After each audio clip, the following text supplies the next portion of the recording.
To simplify things, we as fans want to celebrate. And in order to get the most out of that, you got to pick a side. This is why the villain, the bad guy, the goon is such an important part of our enjoyment. You see, the villain is a quick elixir to internal conflict. He, she, or they make it easier for us to decide who to root for, especially when you don't really have a horse in the race. You may not be rooting for somebody, but you damn sure are rooting against somebody. Now that we've established that we actually need villains, let's take a look at why James Edward Harden Jr., the man you love to hate, has become the best villain in the NBA. In any movie or story, the villain may not reveal himself right away, but they always give you signs physically what they are.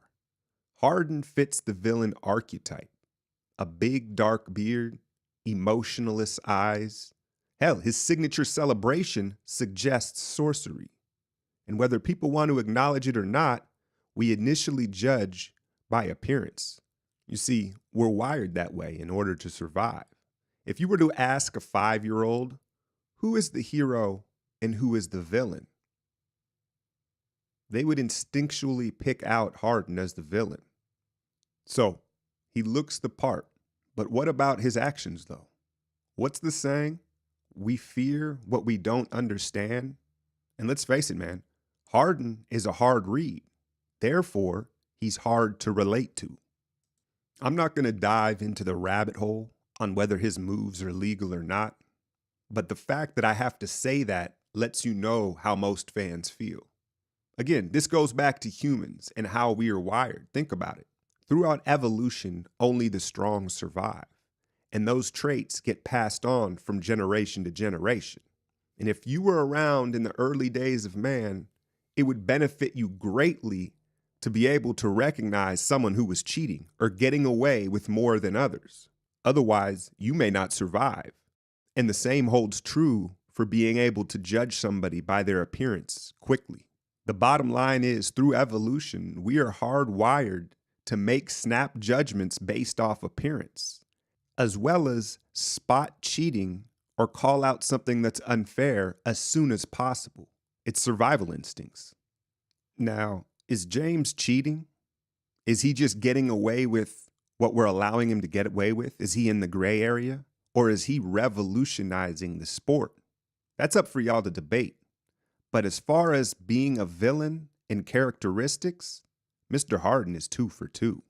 He looks the part, and then you can call it bending the rules, taking advantage of the rules, or just flat out breaking them. Either way, most people feel James is gaining an unfair advantage on the field of play. But here's the thing. All of this doesn't really work unless he checks this third box.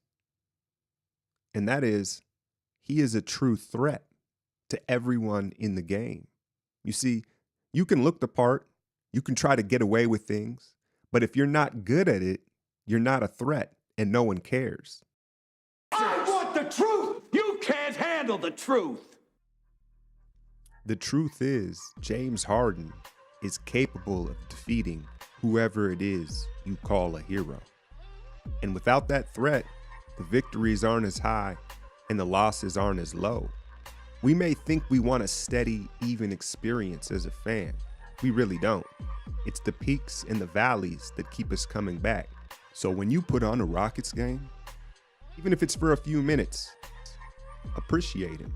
Appreciate his seemingly untimable rhythm, his barrel-chested strength, impeccable balance, his unreadable aura, but most of all, his willingness to not only play the villain, but embrace it.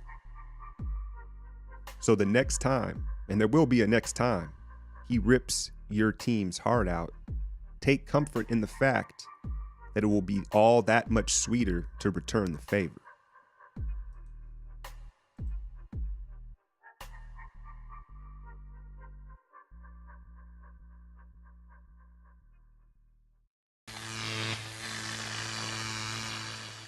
I've been winning so long, it's like alchemy.